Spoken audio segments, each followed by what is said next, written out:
Singer हे आदरणीय पप्पूजी काकडे साहेब यांचं स्वागत करतील.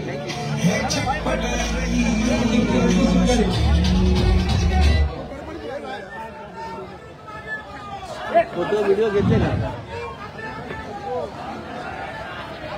उपस्थित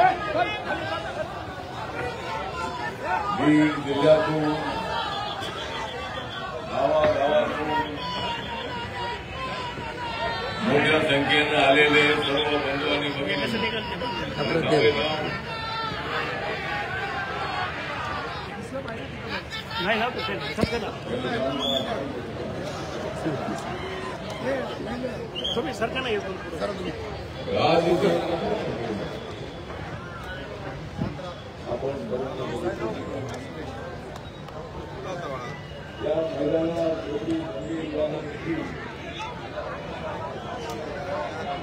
या मैदानामध्ये एवढी जमलेली आहे भीड. वा, कारण पप्पू काकडेंचा बाले किल्ला आहे भीड.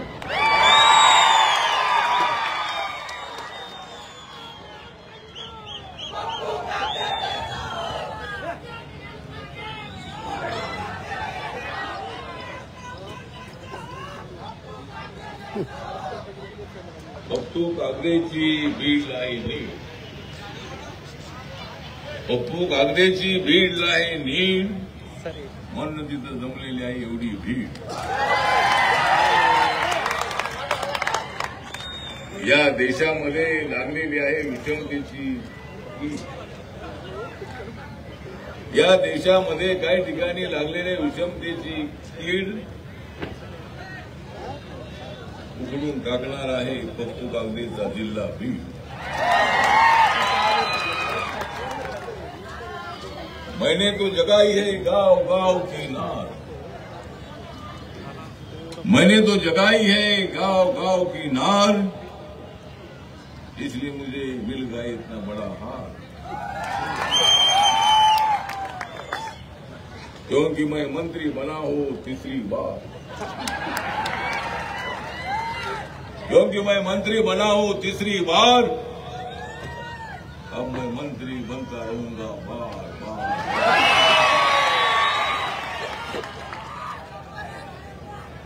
राहुल गांधी की होती रहेगी हार हार हार। फिर मैं क्यों नहीं मंत्री बनूंगा बार बार बार।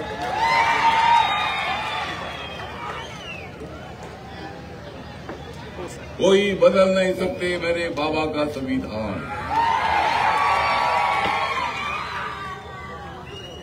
कोई बदल नहीं सकते बाबा का संविधान। जो बदलेगा उसकी हम ले लेंगे जान।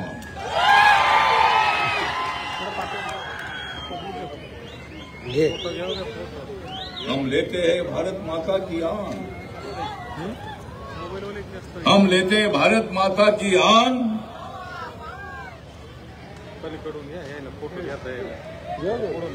जोन भी हमें बढ़ानी है बाबा के संविधान की शान। छत्रपती शिवाजी महाराज, डॉक्टर बाबासाहेब आंबेडकर, महात्मा ज्योतिबा फुले, राजश्री शाहू महाराज, साठे, अहिल्यादेवी होळकर या महामानवांचं स्मरण करून आज या ठिकाणी पप्पू गागदे युवकांचे महाराष्ट्राचे अध्यक्ष आणि आपल्या सर्वांचे बीड जिल्ह्याचे लाडके नेते यांनी अत्यंत भव्य दिव्य असा सत्कार सोहळा आज या ठिकाणी ठेवलेला आहे। अनेक ठिकाणी माझे सत्कार झाले, पण आजचा जो सत्कार आहे हा सत्कार आगळा वेगळा अशा पद्धतीचा सत्कार मला वाटला।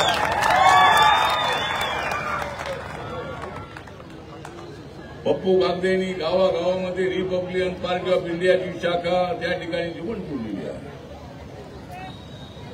बौद्ध असेल, मातंग असेल, चर्मकार असेल, कक्कय असेल,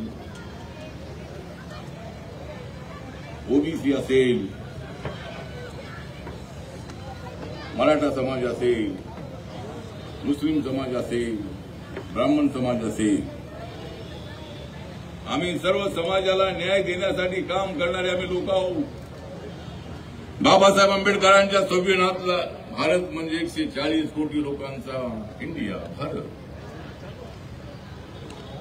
लोकसभेच्या निवडणुकीमध्ये मात्र काँग्रेस, राहुल गांधी सगळ्यांनी फार मोठ्या पद्धतीच्या चर्चा केल्या। संविधान बदलणार, संविधान बदलणार, पण मी सांगतो की संविधान अशा पद्धतीनं कोणाला बदलता येणार नाही। कोणाच्या बापाचा बाप जरी आला, कुणाच्या बापाचा बाप जरी आला तर तो ढगात गेला, पण संविधान बदलणार नाही।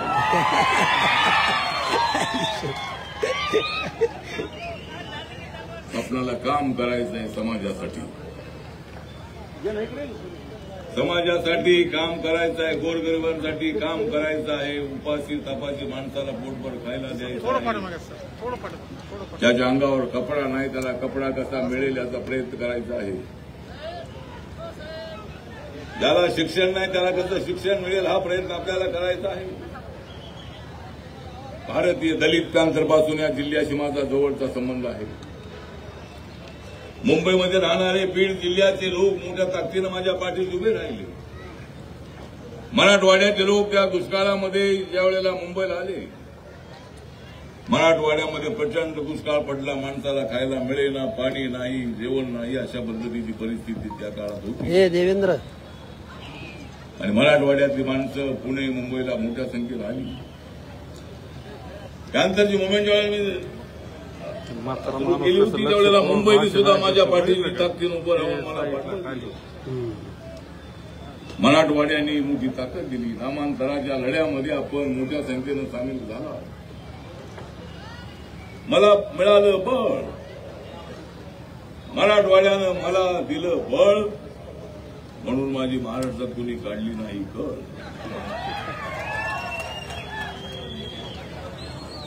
आमची गळ काढणं एवढं सोपं काम नाही। आम्ही शांत बसणारे लोक आहोत, तापमान सहन करणारे लोक आम्ही आहोत, पण बाबासाहेब आंबेडकरांचा अपमान, दलितांवरचा अन्याय अजिबात आम्ही खपवून घेणार नाही। आणि आम्ही मराठा समाजाच्या आरक्षणाची मागणी आम्ही केली सर्वात अगोदर। आज मराठा समाजाचे नेते आज जागे झालेले आहेत। आम्हाला आरक्षण नको अशा पद्धतीची भूमिका ज्या वेळेला होती त्यावेळेला या पट्ट्याने मराठा समाजाला आरक्षणाची मागणी केलेली होती. मंडल आयोगासाठी आम्ही सातत्यानं मोर्चे काढले आणि गोपीनाथ मुंडेंसारखा नेता, प्रमोद महाजन यांच्यासारखा नेता नामांतराच्या लढ्यामध्ये आमच्या पाठीशी उभे राहिले.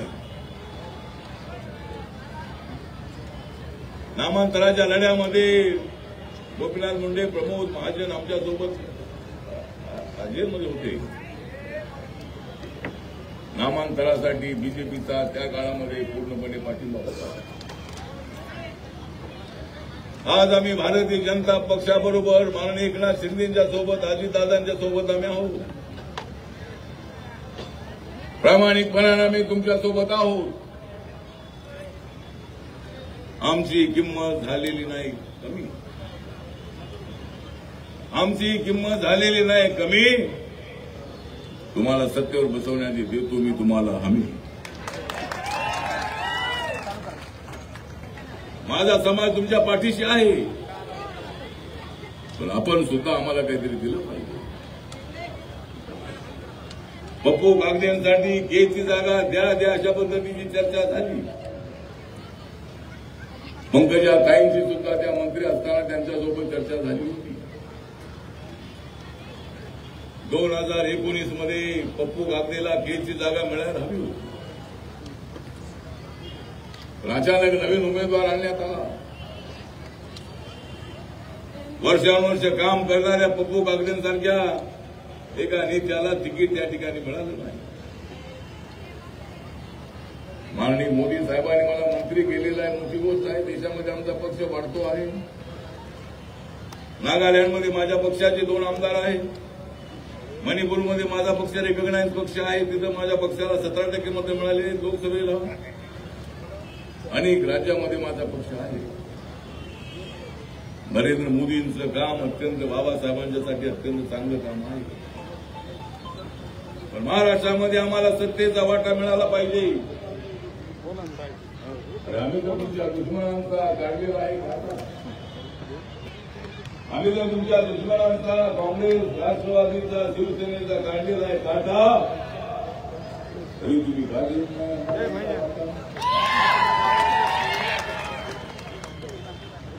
आम्ही जास्त आमची एवढी ताकद आहे, तेवढी ताकद आमची आहे. अजून एक केसच्या संबंधामध्ये विचार व्हायला हरकत नाही. तरी सिटिंग आमदार असला एका बाजूला सगळा समाज माझ्या पाठीत उभा आहे, त्याचा विचार बीजेपीने करण्यात आवश्यक आहे.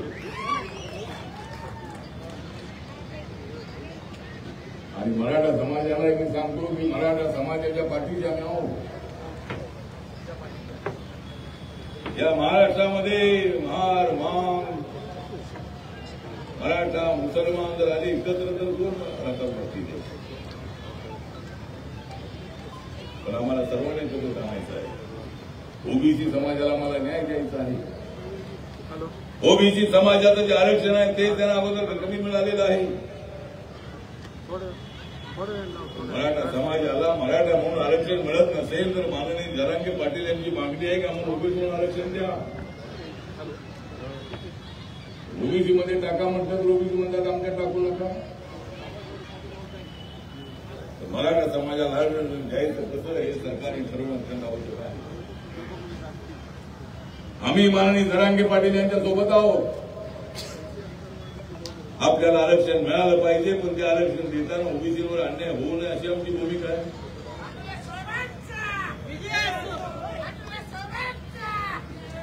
आमचे माननीय शरद पवार साहेबांच्या बद्दल आम्हाला रिस्पेक्ट आहे. सध्या त्यांच्याकडे बरेच लोक चाललेले आहेत. निवडणूक झाली की पुन्हा ते आमच्याकडे येणार. इकडे तिकीट मिळणार म्हणून तिकडे चाललेले आहेत. जावं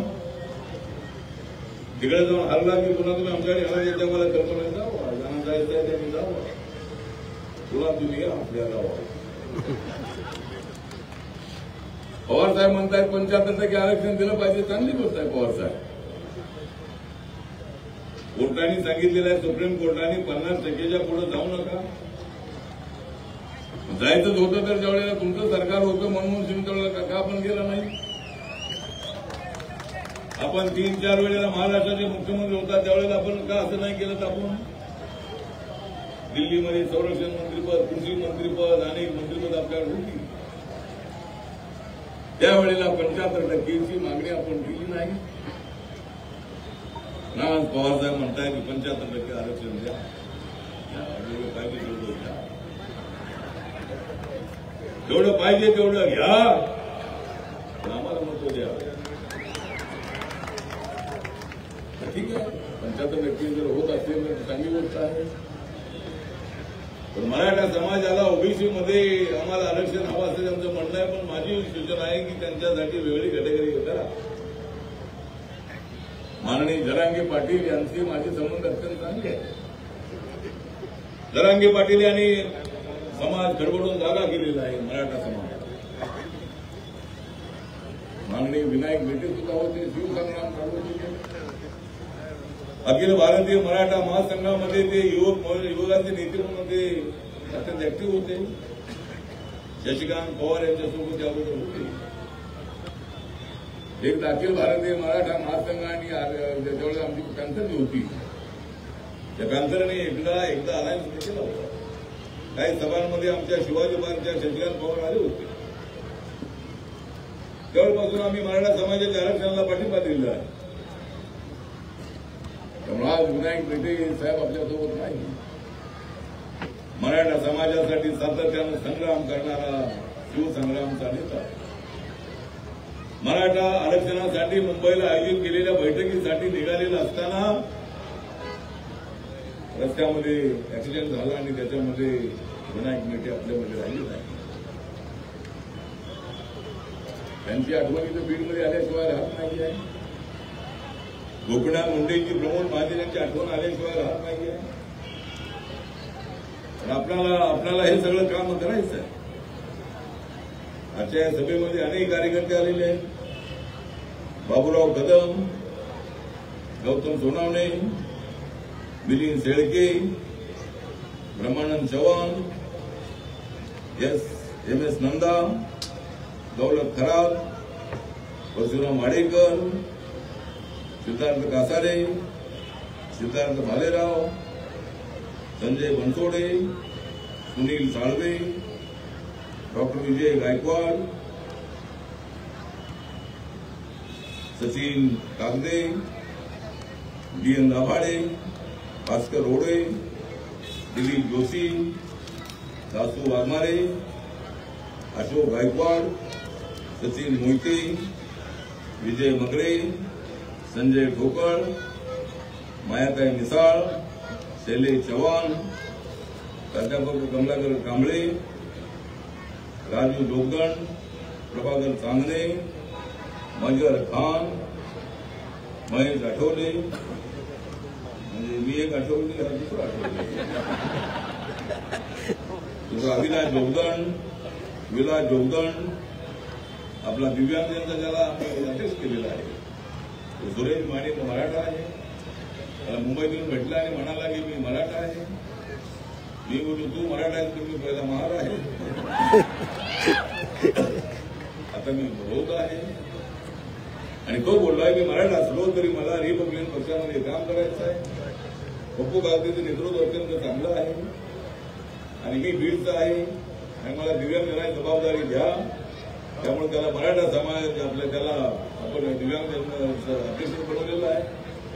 तो महिन्याला कमीत कमी 50,000 रुपये कमवतो आणि दिल्लीला आला तर तो प्लेन येतो, मुंबईला आला तर गाडी घेऊन येतो.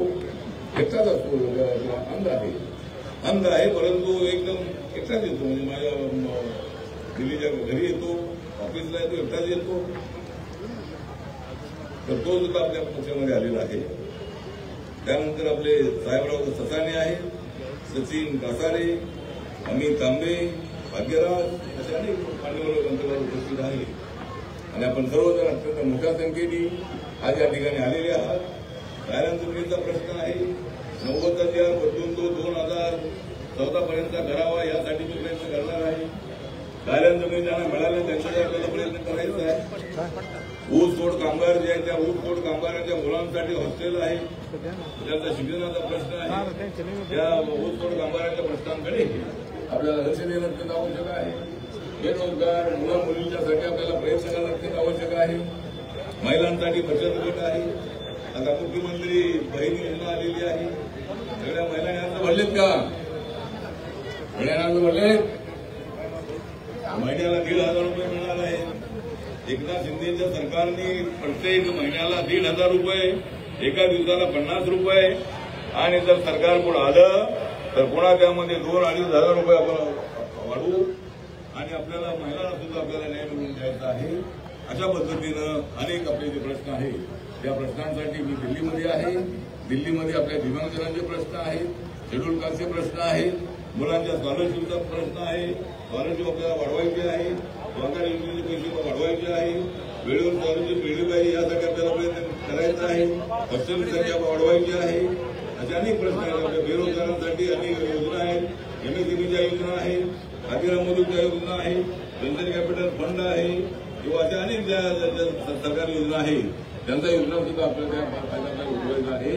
त्यासाठी आज या ठिकाणी एवढीच अपेक्षा करतो, येणाऱ्या विधानसभेच्या निवडणुकीमध्ये रिपब्लिकन पक्षाला 18 जागा मिळाव्यात आणि त्याच्यामध्ये केची जागा जी आहे ती केची जागा आपल्याला मिळाली तर त्या ठिकाणी जो आमचा कोण असेल तर त्याचं नाव आहे पप्पू कागदे.